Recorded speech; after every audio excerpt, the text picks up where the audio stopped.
Bonsoir à tous. Petit débriefing du Real Madrid contre Atlético Madrid avant la finale contre le FC Barcelone dimanche soir. Dans l'ensemble, j'ai trouvé que c'était un très bon match. J'étais surpris par le niveau de l'Atlético Madrid, car je les avais vus jouer ce week-end, et honnêtement, je les avais pas très bons, et en plus, ils avaient fait match nul. Donc là, j'étais vraiment surpris. Je les ai trouvés meilleurs que le Real Madrid. Je veux pas rentrer dans la polémique, est-ce qu'il y a penalty ou est-ce qu'il n'y a pas penalty, mais pour moi, ils ont été vraiment meilleurs que, même si le Real Madrid a eu des belles occasions. Mais pour moi, ils ont intérêt de monter leur niveau, sinon ils vont avoir de gros soucis, de gros problèmes contre le FC Barcelone.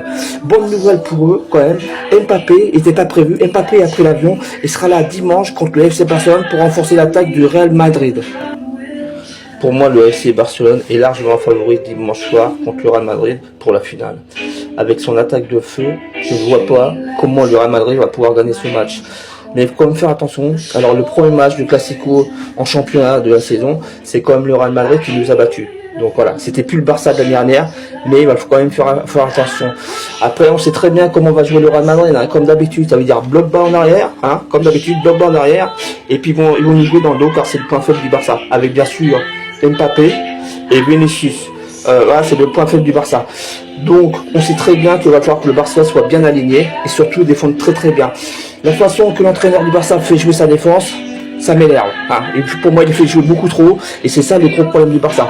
Mais quand on voit quand même le milieu de terrain du Barça, hein, avec Pedri, Dani Olmo et toute la clique, je ne vois pas comment le Real Madrid va quand même pouvoir nous battre.